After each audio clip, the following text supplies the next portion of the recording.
Namaskar, dear devotees and friends. Let us begin studying the Panchama Veda, the Gospel of Bhagavan Sri Ramakrishna. So let us begin with the stotra as usual. Tabu kathamritam tapta jivanam kavi viriritam kalmashapaham sravana mangalam srimadatatam bhuvi grinanti e bhurida janaha. Last time we were reading, last Wednesday, that Bhagavan Sri Ramakrishna, he was mentioning that two different types of the holy people are there. One, they, whatever the knowledge, the experience, they only get that and they go away from here. They don't like to share it, and maybe that they are not having the capacity to share it. So that is also there. So I know how to swim, so I am swimming and crossing the river. But someone who doesn't know, I am carrying him with me and swimming, that needs more experience and of course physical power, technique. So obviously the two types of holy people. So last week we studied Bhagavan Sri Ramakrishna, he was mentioning about the Narada. The sages of the old were busy attaining knowledge for themselves. But teachers, now they are sages, but the teachers like Narada went about doing good to others. They were real heroes. We are talking about the spiritual life, and in the spiritual life, this mundane world that we see is very dangerous because this world is always tainting people with the beauty, with the smell, with the taste, with the touch, and all these five sense organs of ours that the God has given to us. And he has made the five objects also. And now he is asking, you have to go beyond that. It's like running that hurdle race. Many of you know that you are not plain running. There will be hurdles. So you have to jump and jump and jump and again run. So this is like the hurdle race. So constantly things are tempting us. So what is the problem? Some people, they like to appreciate, they like to listen from me. So slowly we get entangled into that. Even the holy people also, they get entangled into that appreciation. So in Sanskrit, they say Eshana. Eshana means Bhashana or the desire. And they say three Eshanas. What are the three? Putra Ishana, Prajani. And Vitta wealth, Loka popularity. And this is the problem. The Putra Vitta somehow you can overcome. But most of the people in the Western thoughts, they say, why this? And that is the reason India is poor. It is not like that. India was not poor in that way. India was very, very rich. And that is the reason, the history proves that the whole of Europe, they were going to find out where is India. But that is a different story. But at the same time, India was very, very advanced in spiritual life. So the worldly prosperity and spiritual life, both can be together developed by two different types of people. But those who are developing the spiritual life, they are going for permanent happiness. Those who are developing the worldly materialistic happiness, the temporary happiness. Again, in the pages of history, we find all these big palaces, now the ruins. People are going over there to see only the ruins. So everything changes. When you understand that, shall we go for that again? We have seen in the Greek history and the Roman history, the huge palaces and the Caesar and where are those people? Nothing is there. All those ruins. People, they go to Greece only to see that and have the photo. That's all. Now, again, there are another type of people like the Lord Jesus, the Buddha, the Sri Ramakrishna, Krishna, the Chaitanya. All these people, they were not having any palaces, but they are living in the palaces of the hearts of millions and millions of people. So these two types of happinesses are there.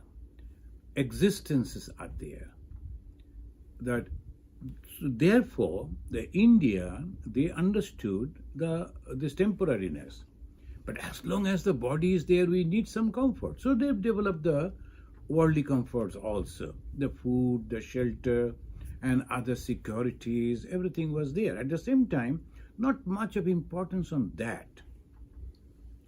And when that was developing, those who were giving the importance on the spiritual life, they were also the spiritual scientists.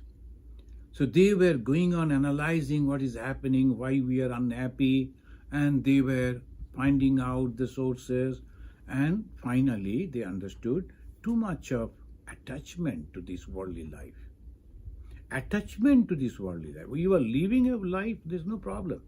You need food, you need clothing, you need the houses, you need protection, everything. You need friends, you need company. All things are necessary, but at the same time, when you start thinking that is the permanent thing and my source of happiness, then you suffer. That is the problem. So they discovered this, but the challenge is terrible, very, very hard.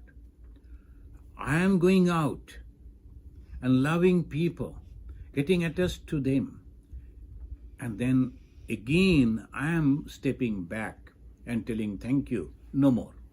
So this is very difficult. But here is the challenge. If you can do that, permanent happiness will come. If you can't, then temporary happinesses again and again. You will be down the water, again coming up and above the water, and like this circle will go. So Bhagavan Sri Ramakrishna said that there were people who were thinking about going out of this suffering. And among them, there were people who were only capable to go out of this circle, only themselves. And they were scared. They won't talk to people lest they become attached to them. And they won't do anything because of this fear, karma and action of the karma. So if I go and do like this, I am performing karma, action, and action means the result. So I won't do anything. They're scared people and they wanted to go beyond this circle. Spiritual people, religious people, they have understood the temporariness of these worldly things. They like to go out of it, but only themselves. That is called jnani. Now here, there's a very special point we find in Bhagavan Sri Ramakrishna and also in the Bhagavad Gita. We talk about the jnana. Shankaracharya again and again he has talked about the jnana, but did you notice that Shankaracharya also mentioned about the jivana mukta? The jivana mukta means when you are living, you are free. You are living with people, doing everything, but at the same time you are not attached with that. The technique, if we can learn, the spiritual life, if we can know the technique, then we are free. So he was discussing sages of the old were busy attaining knowledge for themselves, but the teachers like Narada went about doing good to others. And then he gave, as usual, the example, a worthless stick floating on the water, and it is going. But even a small bird comes and sits on that stick and it goes down. It cannot carry that. So he is not having that much of power. The spiritual life, again, there are gradations. So obviously, the Naradas and others, they were. Now he is telling, even after having attained the perfect knowledge, And perfect knowledge means beyond that there is nothing to know. That knowledge, teachers like Narada retained love of God in their minds for the welfare of others. He is mentioning Narada. Narada is considered as a devotee. He is constantly singing the name of God. That is the character we find. And he is constantly, non-stop, he is going on repeating the name of God, singing the name of God, and he visiting people, inspiring them to take up that thing, and by that way. So the Narada. But was he a devotee? Of course he was. But at the same time, he had attained the perfect knowledge. The knowledge also having a different grades. That's why Brahmavid Bharyan, Brahmavid Barishta, there are gradations are there. So Brahmavid, they have realized. What is they have realized? This world is nothing but temporary. So we should not. That as Bhagavan Buddha said, Dukkham Dukkham Sarvam Dukkham. The whole world is nothing but suffering. That's true. Right from the childhood, we are growing up, and little bit of happiness, and then suffering. When you want some candy, the father is giving the candy, I'm happy. After some time again, when I ask something, maybe a balloon, but the father won't give, then this way it goes on. Then constantly these things, so obviously this is the problem, it goes on. So suffering and happiness and suffering is going on. Then understanding this, we stop going over there. Majority of the people, they will go to the secluded place in the Himalaya. And the Christian, the mystics also, they also used to go in these caves, and they will never come out till they have realized, like that, tremendous austerities. Buddhists, Hindus, Christians, the Orthodox and the Catholics, they practice in that way. Even if you go to the India, then you will find the Swamis, they're standing on one leg, maybe inside the water, and they won't come out. They will be standing over there. So tremendous physical austerities they practice. So that is also there. But at the same time, when you realize the Brahman, and you are completely aware about the difficulties in this world, and you know how to handle that, then you are Brahmavid Bharyan, Brahmavid Barishta. The Brahman, you have the knowledge of Brahman. What is the Brahman? Consciousness, all pervading. The moment you understand that, then you are a Brahmagyani. A Vid means the one who has achieved that knowledge, the Brahmavid. But you have much depth in that. How that depth? Now, Bhagavan Sri Ramakrishna is giving the example of the Narada, and he was talking with the doctor who was treating him, Dr. Mahendralal Sarkar. The doctor, he was also reading the spiritual books, but you know that I'm not actually criticizing doctor, because he must be a very, very highly spiritual person. He came in close contact with Bhagavan Sri Ramakrishna. He talked with him and he touched him. Of course, he was in the past life.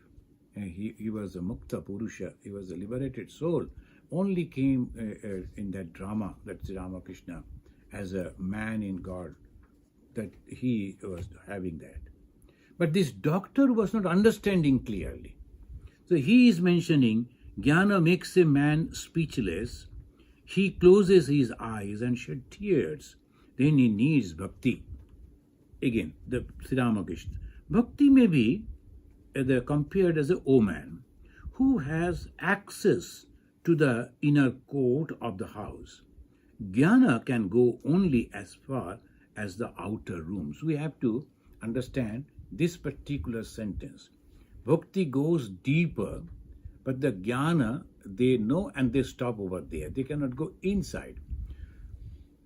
Here also, and in those days when Bhagavan Sri Ramakrishna was there in end of the 18th century or the beginning of the 19th century, the most of the aristocratic families, if you even go to Calcutta and other places in India, you will find that there are outer houses are there, and then there will be a courtyard, and then inner apartment of the houses.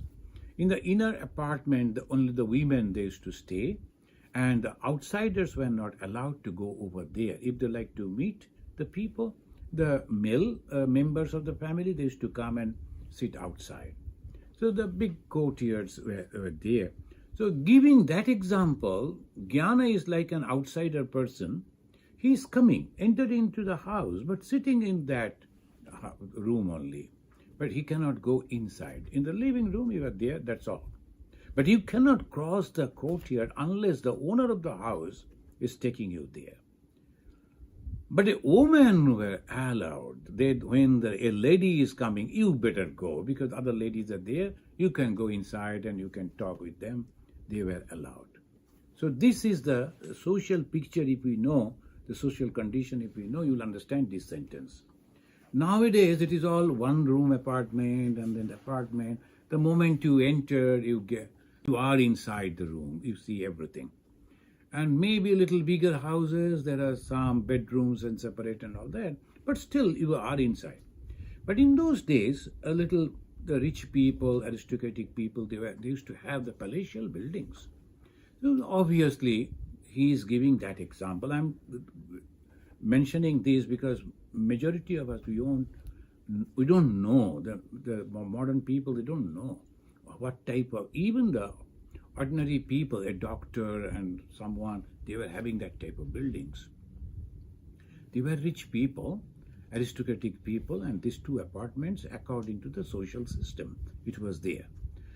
Giving the example that a lady can go into the inner apartment means a devotion, that's why he is comparing as a lady, can enter into any depth of spiritual life.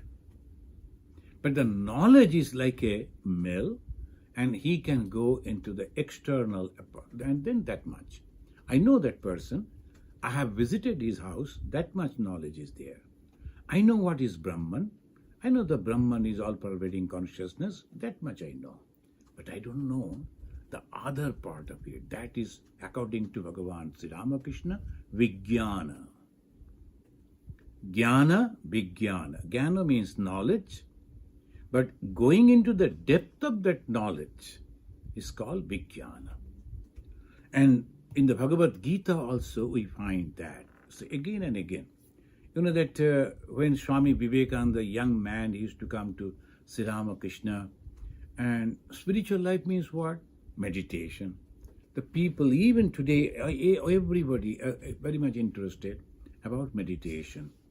So he also said, when Sri Ramakrishna asked him, hey, what do you want in a spiritual life?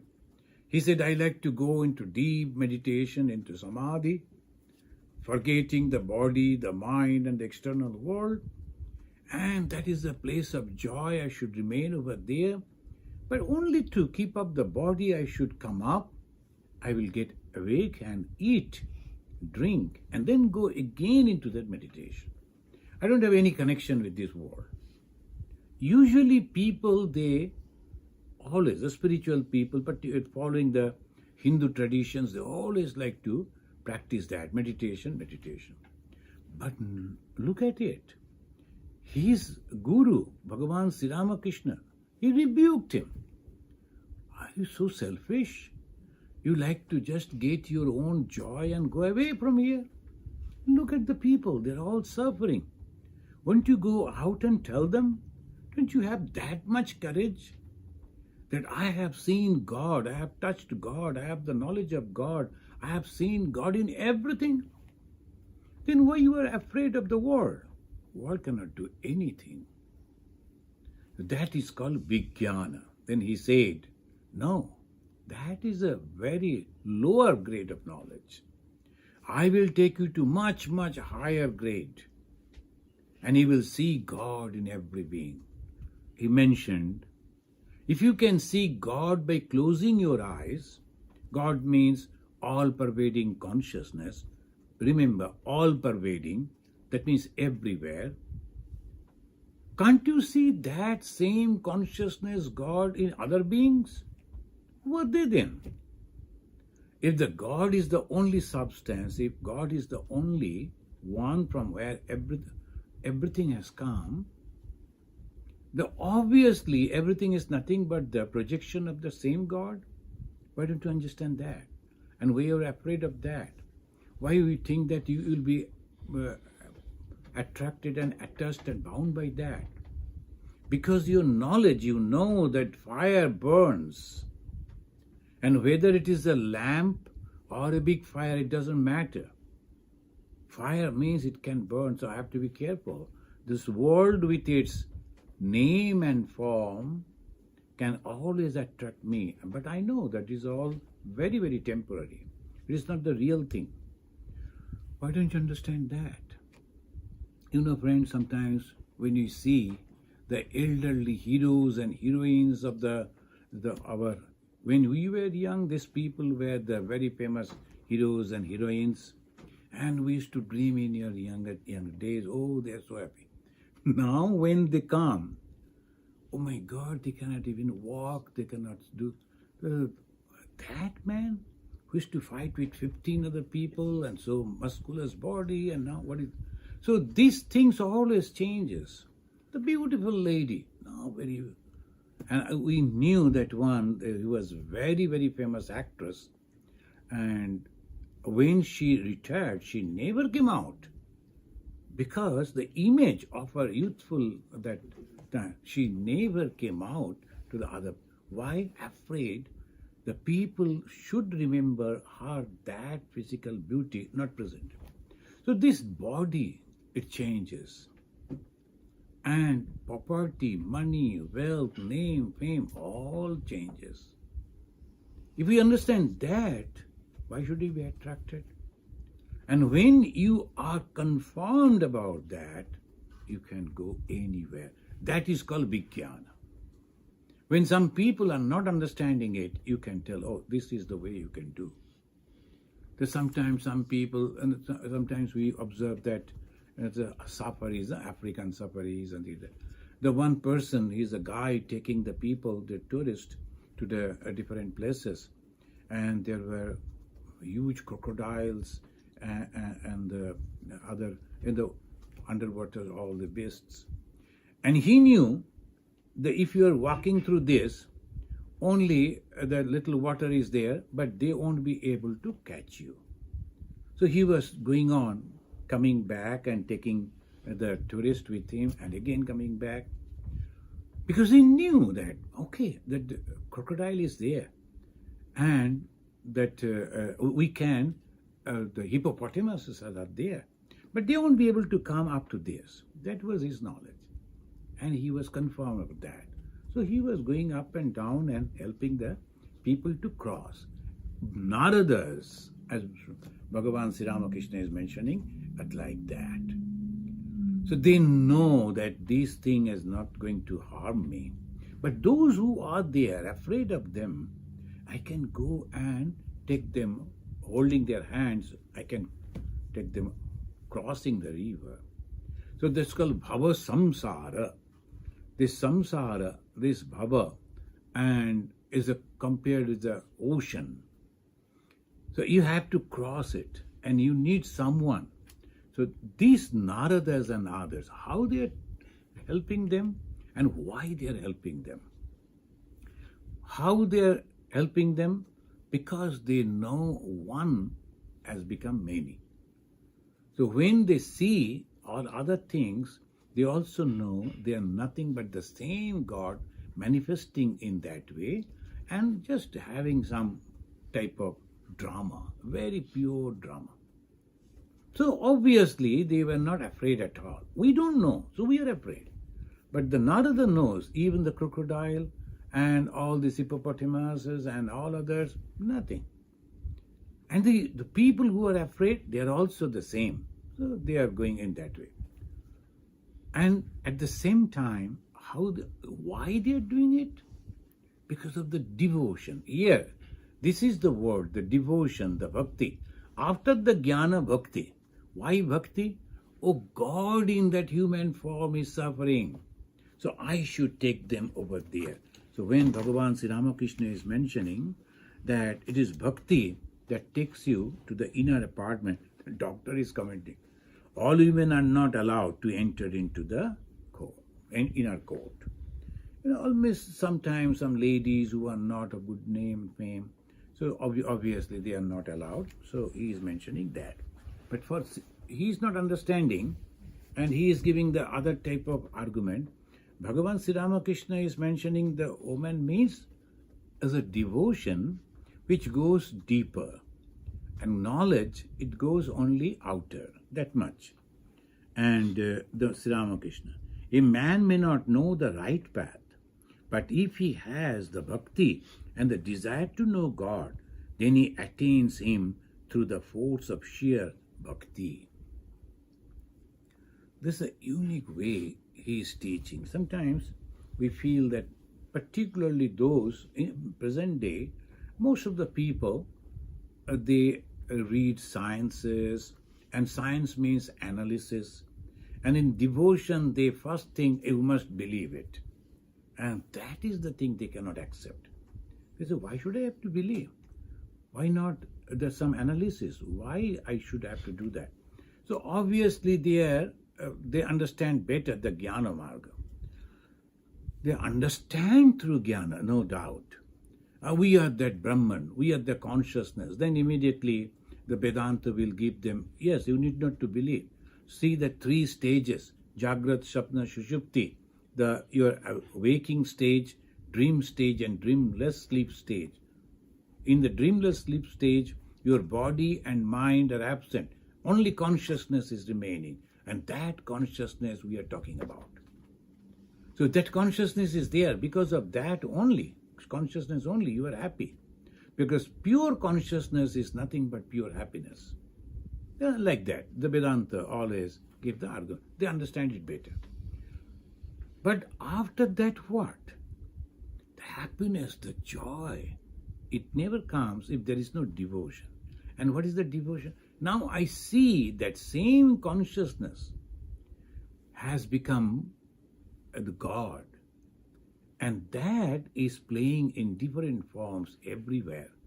I enjoy that drama. That is called Parabhakti. Paramajnana, Parabhakti. The Jnana, consciousness, only one and never two.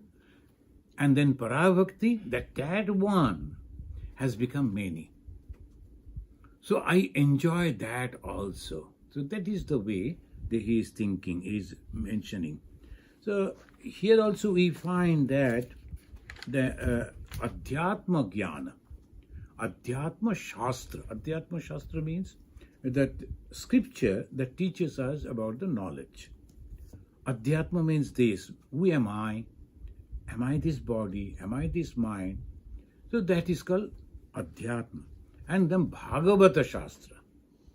What is the Adhyatma Shastra? Bhagavad Gita, Upanishad, and Brahma Sutra, all these Adhyatma Shastra. And what is Bhagavata Shastra? Bhagavat. The Bhagavat, they always speaks about the devotion, but devotion clubbed with knowledge. We think that devotion means only God is separate, I am separate, I am crying for God, cooking for God, nothing like that. It is there, but that is only the basis. And then they are developing, and that Bhagavata Shastra is completely, they say, Panchama Purushartha is the Prema Bhakti. There are 4 Purusharthas. In the Hindu, in the tradition, they have given 4 goals in human life. They're very, very, really, they were thoughtful people. First, they have divided a personal life, individual life, in 4 different parts. First, student's life, then you are working, and then you are married and settled, that life. Third, you are retired, that life. And fourth, you are alone. Now you are preparing to give up everything and go back to the source. That is Brahmacharya, Garastha, Banaprastha, Sannyasa. This sannyasa life, you get that. So this is the 4 purushartha. And then they say, in that purushartha, that is the 4 parts. And they say, you have to achieve these. What are the 4? Dharma, artha, kama, and moksha. Dharma means righteousness, what I should do, what I should not do, how I should behave with others. The dharma, the goal of human life, etc. Artha, kama, that is, so resources are necessary to satisfy my dreams, my desires. And then moksha is the final. It is not swarga, it is not heaven, it is the moksha, it is the liberation. Why? Unless and until you understand the liberation, go to the liberation, going out of the circle of birth and death, you will be suffering again. You have understood that. So all this you have completing and then going out of the circle. That was the goal, moksha. And dharma, artha, kama, moksha. That was the Adhyatma Shastra, the Bhagavad Gita and Upanishad, they say. Bhagavad Shastra, they say, no, there is another. The Panchama Purushartha, the 5th one to achieve. What is the 5th one? Prema Bhakti. This Prema Bhakti means the supreme love for God. Bhagavan Sri Ramakrishna, he tells the story. I don't know whether it is in the Ramayana or not, but there are many different types of Ramayana. And you know, the Ramayana, actual Ramayana, that is in Sanskrit and different. And almost in India, different parts in their own languages, the Ramayana. The Bengali Ramayanas are also there. Perhaps he read from there or heard from there. That when the Rama has killed the Ravana, then Ravana's mother, she was running away to save her own life. Lakshmana noticed it. Then Lakshmana asked Rama, Ram, look at it. The son, almost all the sons are dead now. The last one, the Ravana, is also killed. Now the mother, and she is afraid of her own life. Can't she come out and see her son? Then the Rama told, that's true. Go and ask her why she is running away. Then Lakshmana went and told, hey, mother, you need not to go. We are not going to kill you, but I'm curious. Being a mother, you are supposed to go and protect your son and cry for the son and nothing like that. Why you are hiding? The answer was really, really unique. No, I know that you people won't kill me, but others are there. In the confusion of the war, they may kill me. And if they kill me, then there will be another problem for me. My life's goal is to see how the Supreme God in the form of Sri Rama is acting. It's so wonderful way he is acting. I wanted to watch that for some more time. So I don't like to be killed. I don't like to die right this moment. Then Lakshmana, it was a teaching for him. She knew everything about Rama. She knew what is going to happen that for her son and other sons. And she was waiting only to see that Brahman in the human form as Rama and how Rama is establishing dharma. Imagine the Prema Bhakti. That's why Rama told, no, you go and ask her. See how she replies. The Prema Bhakti, they are not affected. Oh, this is my son and this is my... Nothing like that. They're just acting in that way. But when the actual time comes, they are completely free from that. They are not attached, but they enjoy the drama of the creation. So this is called Panchama Purushartha. The one should, after having the knowledge, should attain these also to enjoy. Just I know the knowledge and I go away. Oh, that is, I know that if you make in this way a sweet, it will be very tasty, and all these ingredients and everything and how to prepare all knowledges, then I write it down in my notebook, I close it and go away without tasting. And now this is one type of knowledge. Of course you can, but the other person, no, let us make it, have a practical, then they will prepare that and they will eat and enjoy. That is called Prema Bhakti, and they say, the Bhagavata Shastra say, this is the fifth goal, should be the fifth goal of human life. Shankaracharya also, he is the propounder of the Vedanta, Advaita Vedanta. Now one gentleman came, I was wondering, of course, they are the professor, so he's a very learned man, and he was telling them, what is this Advaita Vedanta? The Vedanta, it has three different schools. One is pure Dvaita. Dvai means two. Dvai means two. The two, God is separate, I am separate. That is the first school. Madhva Acharya is a teacher of that, propounder of that. Madhva Acharya, the Dvaita. Second is, there are others are also there. Second is, I am the part and parcel of God, but now separate. One is, I am completely separate from God. There is no connection with God. God is pure and I am impure. God is vast, all-pervading, I am tiny. But here they say, no, I am part and parcel of God, but now separate. This is called Vishishta Advaita, qualified monism. Why? Because except God there is nothing. So my creation is only from God. Then they give the example, the fire and the sparks. That is the classical example they always give. The fire, when it is burning, the sparks are also going out, getting separated from the fire, but having all properties of the fire into it. So by that way, they say, we are gods, but now separated. And Advaita say, this is Vishishta Advaita. Advaita say, no, we never ever are separated. The moment you talk about the separation, you cannot come back again into that form. So we are imagining that we are separate, but actually we are not. This is the difference. One say completely separate, another say partly, because I am also the same, but at this moment we are separate. And third one say, the Advaita say, and that is more rational, we can never get separated. If we are separated, then we cannot go back to that particular form.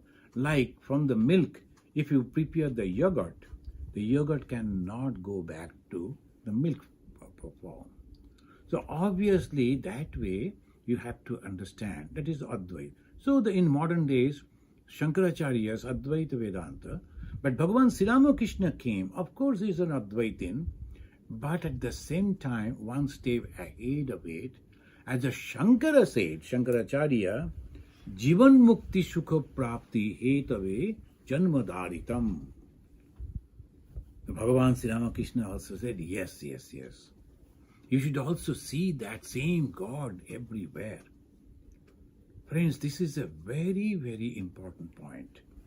The moment we understand this, there will be no clashes, no hatred, at least in the name of religion. At least in the name of religion, there will be no hatred. Cannot be. I see my God in different forms. I see those people also are my gods. But that is the theoretical idea, and I see and I don't hate them. But the sometimes practical thing is there. What is the practical thing? Again, Bhagavan Sri Ramakrishna giving the example. An elephant is also having the consciousness in it. But when the elephant go mad and the person sitting on the neck of the elephant cannot control it, Mahut, so obviously I have to take shelter, I have to go away from the path of that charging elephant. Otherwise, there's an animal that it can kill me. That practical sense should be there. Similarly, when the Hindu says that I have no enemy, that is the spiritual point of view, because all are nothing but the same God. But when because of the political and social condition, we have the boundaries, and from the other side of the boundary, the other country, when they are attacking us, we should not sit and say, oh, you are also God, come. No. That time my action will be to fight against them, to protect my society, my country. There is no harm in it.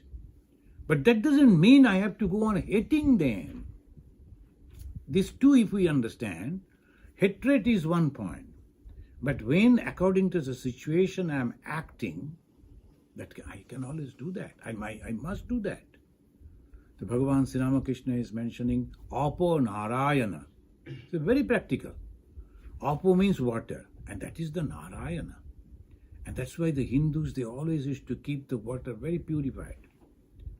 But now after that, because of the science and people started telling this and that, and this Ganga water, Jamuna water has become contaminated.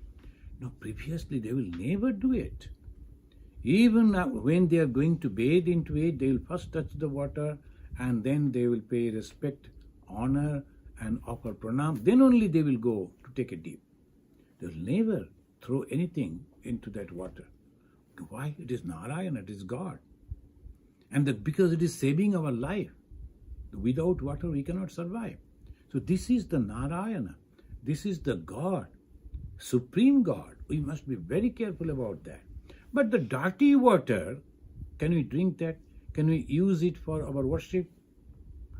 No. All waters are nothing but Narayana. But this moment, this water has become dirty. I cannot use that. That practical sense should be there.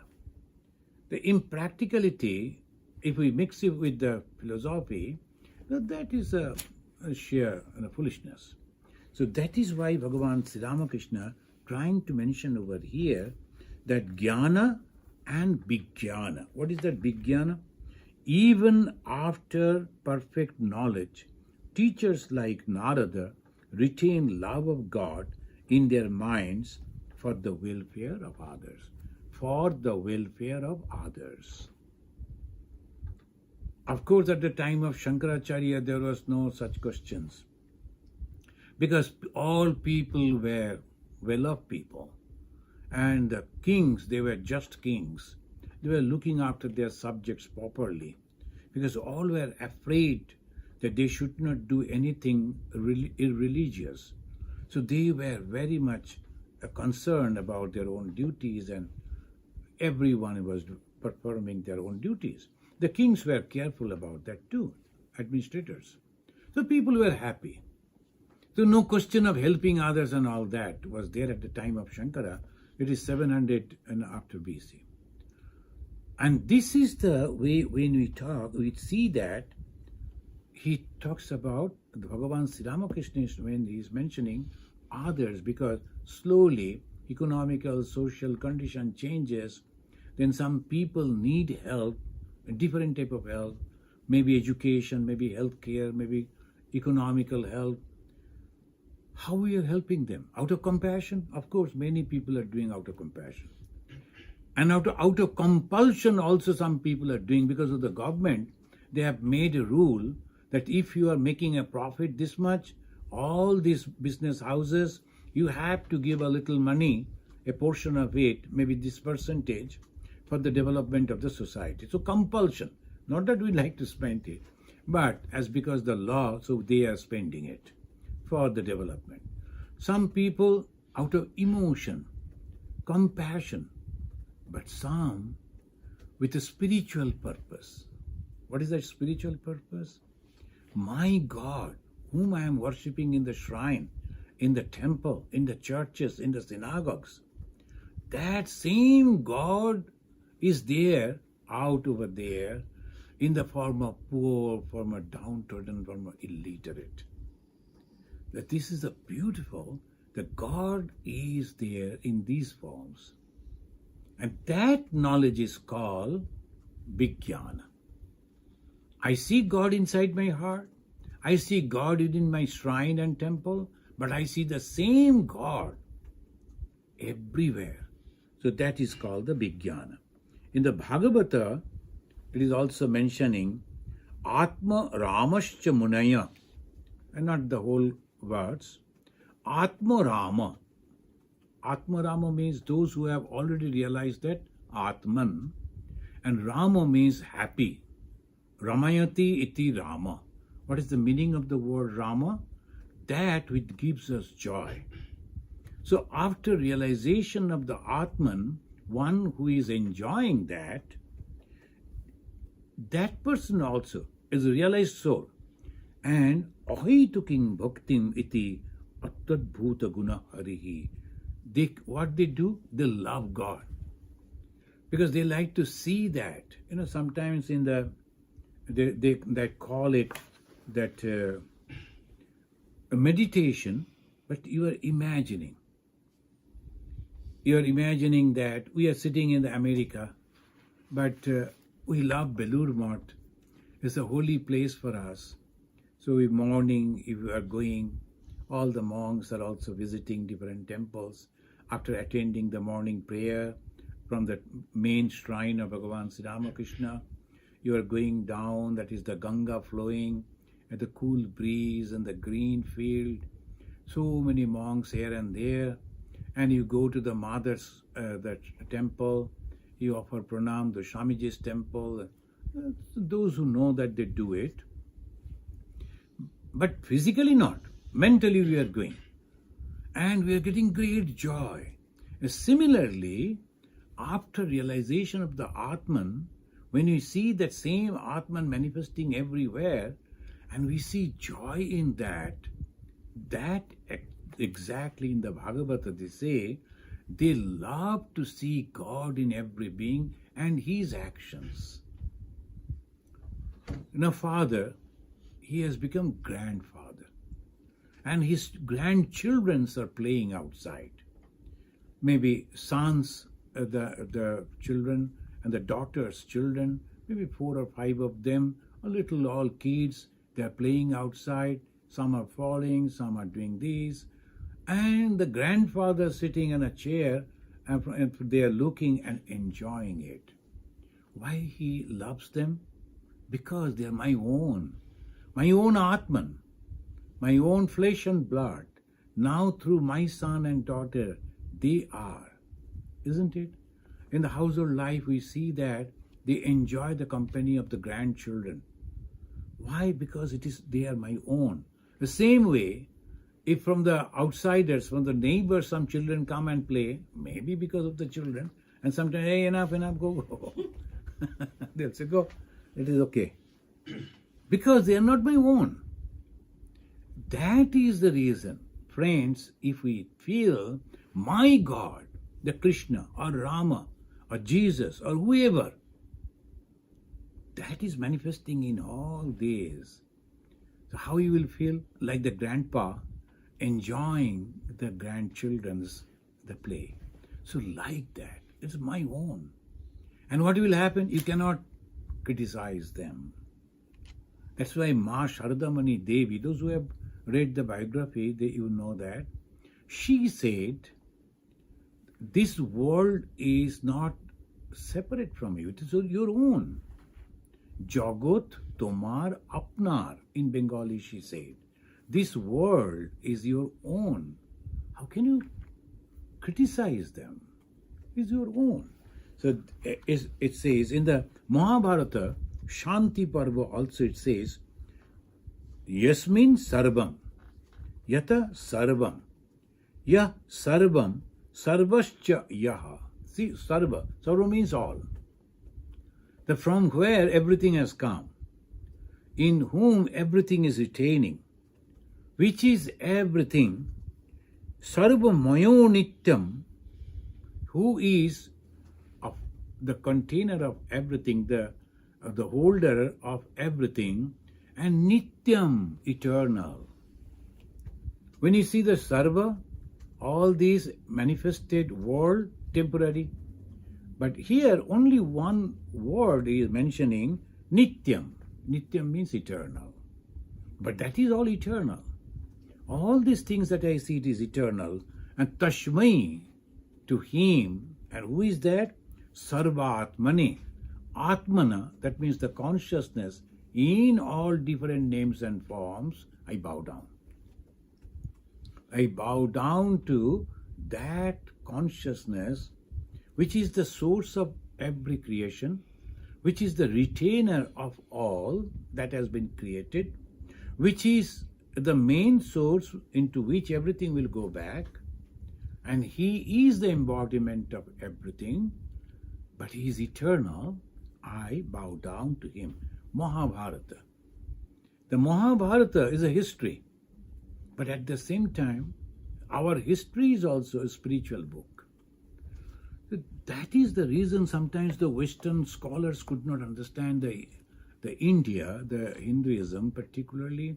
This is because without spirituality, nothing there. Even if someone is writing a poem, they'll also mention about God. Some Atman, something like that. Then when they are drawing, they're also the same. When they are doing anything and everything, the first product, they are maybe a cultivator. He has some fruit trees and all that. And the first fruit that is there, and immediately they will go and tie it. Keep it separately. And so that the birds are not touching it. Then afterwards, when the fruit is ripe, they will take it and go to the nearby temple and offer it to God. The first fruit of my tree should be offered to God. They cannot think of anything else. That is the culture. And whole culture is nothing but religion.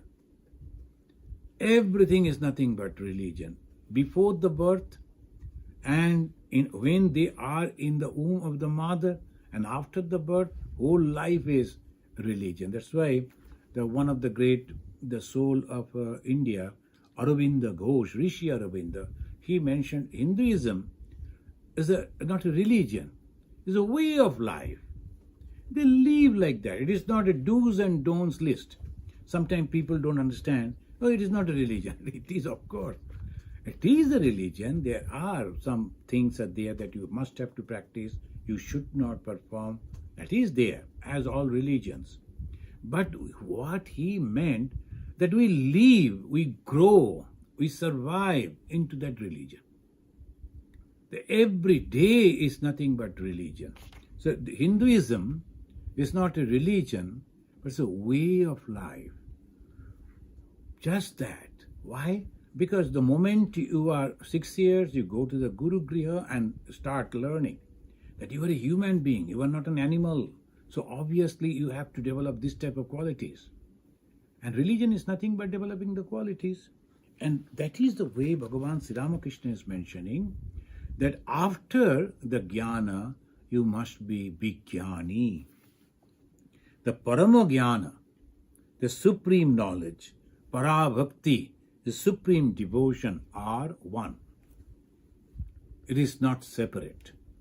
Chaitanya Mahaprabhu, Bhagavan Sri Ramakrishna, Mahabharata, Bhagavata, on all scriptures, they say this. That sometimes, because of our own ego, among the Hindus, those who are following the path, mainly the path of, these two are major paths, devotion and knowledge, bhakti and jnana. And they say, you are separate. The bhakti, that is all emotional. The jnana is completely separate. But that is wrong. That's why Bhagavan Sri Ramakrishna combined these two. And the person, the Bhagavan Swami Vivekananda, who was a Brahma Jnani, and who, in the beginning of his life, he wanted to only to realize God and go away, never caring for the world. Afterwards, he is mentioning, as the Vijnani he is mentioning, my special objects of worship are those, the poor, the illiterate, the downtrodden, the oppressed. As he learned it from his guru. If you can see God by seeing inside, closing your eyes and seeing Him inside your heart, can't you open your eyes and see the same God standing outside your door? Friends, that is Hinduism. Those who like to follow the Hinduism, those who think that they are Hindus are proud of that, of course, become happy. But you know what is Hinduism? It is total love. Just because somebody is criticizing us and we should also criticize, no. That is not a Hinduism. As a social person, you can do that. But as a religious person, as a Hindu following the Hindu religion, no, you cannot and you should not. So this is the beauty when we are reading the Gospel of Sri Ramakrishna. Just one or two simple words that he mentioned and sentences that he says. See, we can go depth into the philosophy. So this knowledge, and beyond that knowledge is also the Vijnana. This Bhagavan Sri Ramakrishna is mentioning, a man may not know the right path, but if he has the bhakti and the desire to know God, then he attains him through the force of sheer bhakti. How it is possible? Because that consciousness is all pervasive, everywhere. And this consciousness can listen, can feel. It is not like sometimes we give the example of the electricity. It is not like that. That is the main source of creation. So you can, and when you are crying, where there is no God, you don't know which God you should pray to, just you are crying, I am suffering, oh God, please come. You will feel that somehow the help is coming. Sometimes, not sometimes, most of the time, it comes through different forms, different people. We don't realize that. The someone will suddenly come and stand by your side, will help you. How come this there? Because of the God. Because of your prayer, it has come. And we think, oh, we must be respectful and grateful to that person. Of course you should. But at the same time, you should be thankful to God because He has answered your prayers. Do you really understand this? Most of the time, we think, the God has not listened to me. Only so-and-so came and helped me. Why that so-and-so came? Because of the God changed his mind and sent him to you. So this is the way God always will help. And he gave a story that a person was going to Puri, Jagannath. These are all wonderful stories. And he was late in reaching to that particular moment when the chariot should move. But he was praying to God, please wait, I'm coming. I'm a little late. But he was so devoted. What so happened, when they started, many of you know that, is a great program in Hindu, that Puri Jagannath, the Ratha Yatra, the three huge the chariots, and the thousands and millions of people will be pulling it. But what so happened, this one devotee, so sincerely he was praying to God, that genuinely he tried to reach, but somehow he could not reach in time. So he said, oh God, please wait for a little time. Sometime I'm coming, reaching there. And what happened? Suddenly, the first Jagannath Mahaprabhu's that chariot, it fell into a ditch. So many people they were there, but they could not move even an inch. When this person came, reached over there, he prostrated before the chariot. He touched that rope that was people were pulling. Oh my! Now immediately started moving. It really happened. So that way, the people, they develop the faith. Yes, God is there. I can't see. But boy, these are the proofs. This way Bhagavan Sri Ramakrishna is mentioning, if you have only faith in the existence of God, your prayers will be answered for sure. And he said, but the devotee, in his ignorance, did lose his way. Dr. Sharkar is mentioning, Sri Ramakrishna, yes, such a thing happens, no doubt, but a man reaches the goal in the end. Sri Ramakrishna is always fixed. If you have the faith in the existence of God, and if you don't know what is God and how to pray to God, just with a faith, as a children, they believe the words of the mother. Like that, if you have the faith in the words of the scripture or the Guru, if you call on God, pray to God, your prayer will be answered for sure. Thank you, friends. We will stop over here. We will continue in the next week from here. Abhijit Banerjee has a two-part question. First part is, he's saying, can you please give us some homework after this class? That's actually very unique, he's asking. Second part, what he's asking is, has the concept of Vijnana come from Tantra? Because in Advaita, Jagat is Mithya, but Sri Ramakrishna is saying that Jagat is manifesting as God. As a Mithya in the sense, say that, let us begin with this. Mithya in the sense it is temporary.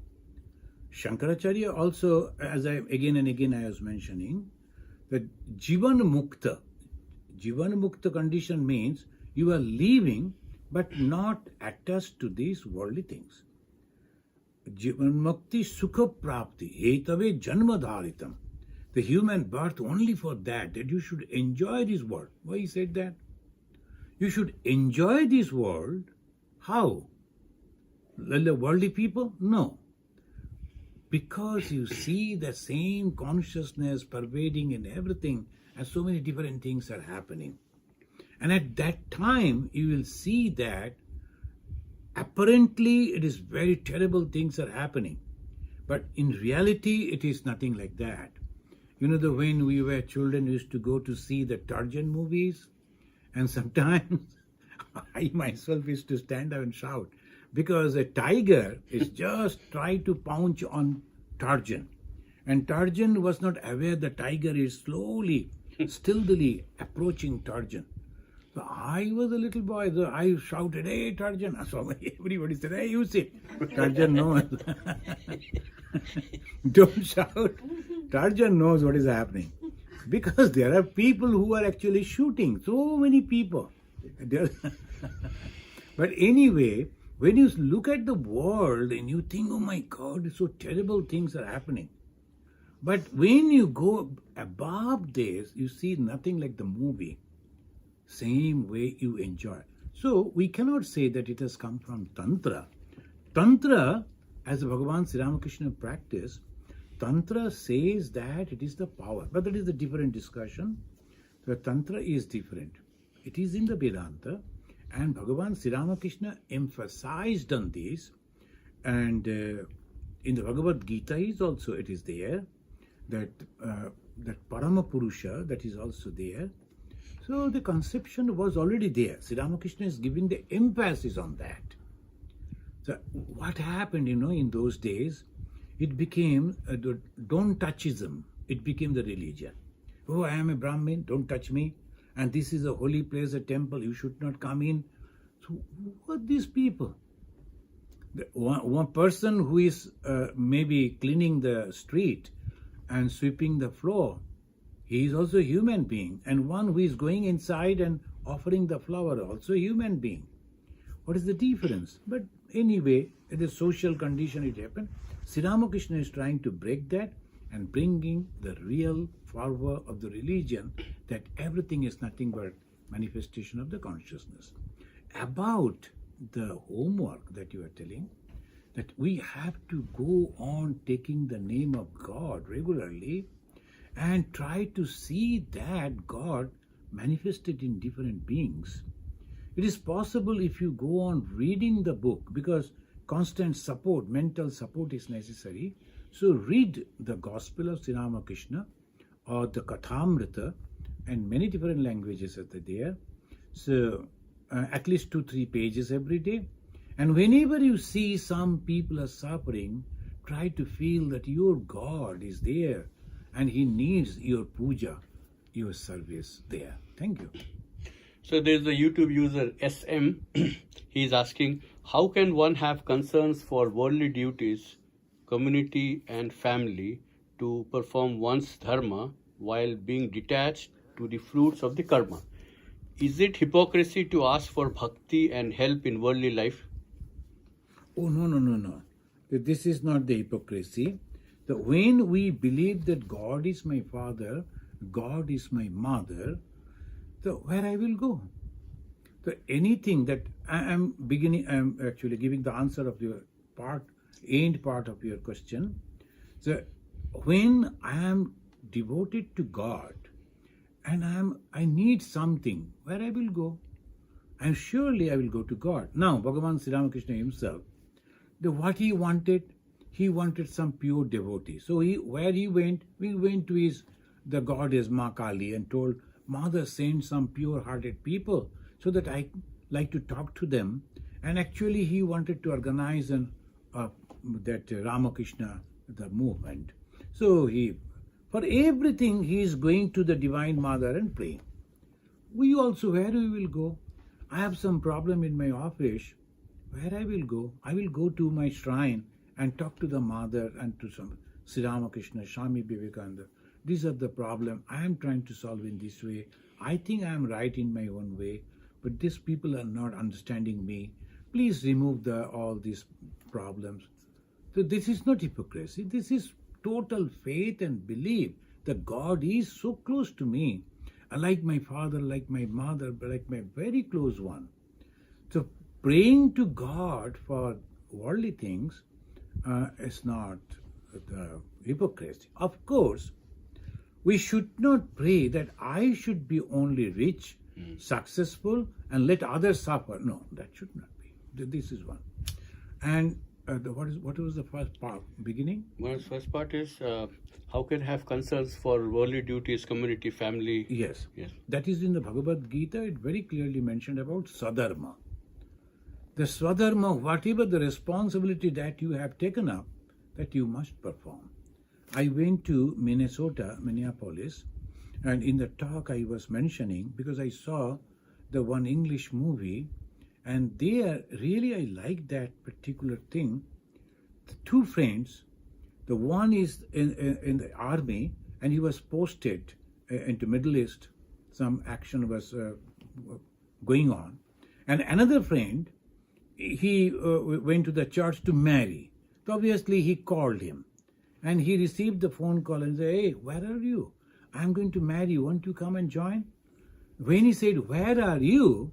this friend, he was actually going on shooting because the opponents, the enemies, they have surrounded them, and the group of only 5 or 6, they were trying to save their life. He said, "I'll be here protecting this, stopping this group, and you better go." And he sacrificed his life to protect his friends. And he knew that he is going to die because after some time the ammunitions will be over and they're also coming. At that time, this boy, he said, when the friend asked him, "I'm going to marry, where are you?" He said, "I am supposed to be there where I'm supposed to be. I am there where I am supposed to be." That was his answer.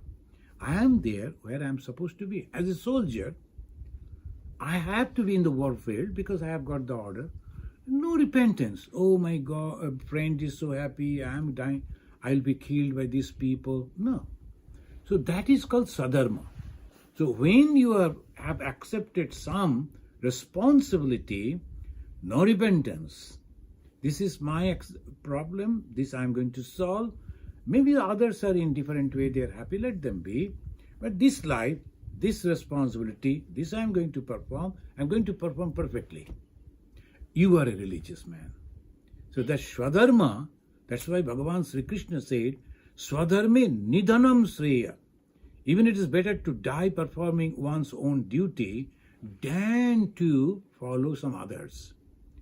I am a ruler, I am the administrator, I am the president of the country. Then I go to this place and meditate, I go to that place and worship. I spend most of my time as if, no, you are not supposed to. You have your own duty, you need not to. When you are retired, then it is okay. Otherwise, you should not. So that is the Swadharma.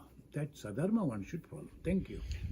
Bidyut Majumdar is asking, how do we know that we are living among Jivan Mukta people? That is very difficult. Unless and until you have those qualities, it is very difficult to understand that Jivana Mukta. Suppose you don't have any medical knowledge, medical science, you don't have any knowledge. And you go to a quack, and he is also wearing a white the coat, and also having the status hanging, and he will be just like a nice glasses, and you giving the prescription. How you will understand? But another doctor will understand. The doctor will go and ask, hey, from which college you have passed? Oh, in that college, my friend. And then what are the subjects you have studied? What are the medicine you are prescribing? While talking, they will understand, oh no, he doesn't know, not much about, only a quack.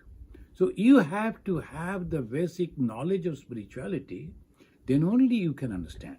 Like in the Bhagavata, in the Bhagavad Gita, and many other scriptures, it has been mentioned who is a holy person. Particularly in the Uddhava Gita, if you go to Bhagavan Sri Krishna, he is mentioning very clearly who can be considered as a holy person. If you know that, then only you will know, oh, these people are really good. In one word I can say, just to know about a holy person, only two qualities are necessary. It's not from which university he has passed, whether his father was a great, the rich person or well-established person. It is nothing like that. Whether he can speak very fluently in English or in other languages, it doesn't matter at all. Only two qualities. One, he is thoroughly unselfish. And two, he has love for everyone. And he is always, no discrimination between this man and that man.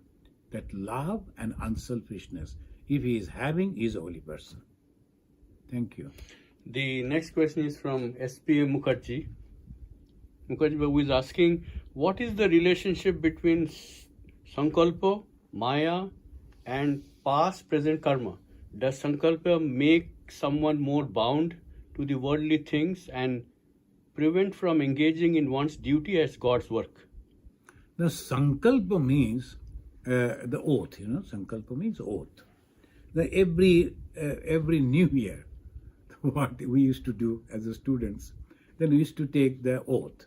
And the first we will get a new diary, and on the first January page, that these are the things I am going to perform in this year. That's called Sankalpa. The first in the Lord Buddha, he in his Ashtanga Marga, the first thing you have to resolve that I am going to be good. The first thing. In the Vedanta also, the knowledge part, you have to take an oath that I am going to be good. I am going to perform this. That is called Sankalpa. It has nothing to, not binding, and nothing to do with anything. That is your decision. But the past karma, that will be there, and we cannot stop it. So don't think about that. What is in our hand is a present day karma. The past I cannot rectify. It has already been done. So what to do?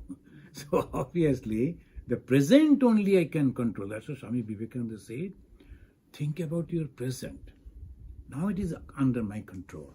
I am not going to hurt anyone physically, and not even mentally, thinking evil about him, or bachika, through words. I am not going to harm him through criticizing or using harsh words. So these are the three ways we perform: kaika, bachika, manasika. The physically, mentally, and through words. Be careful about that, and your work will be perfect. Thank you.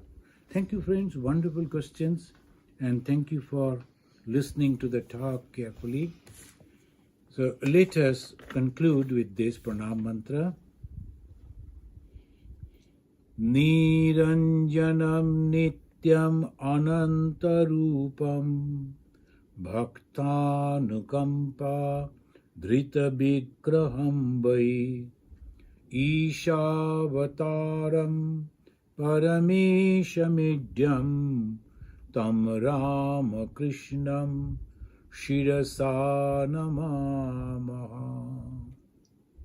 Om Shanti Shanti Shanti Shanti Harihi Om Tat Sat Sri Ramakrishna Arpanamastu.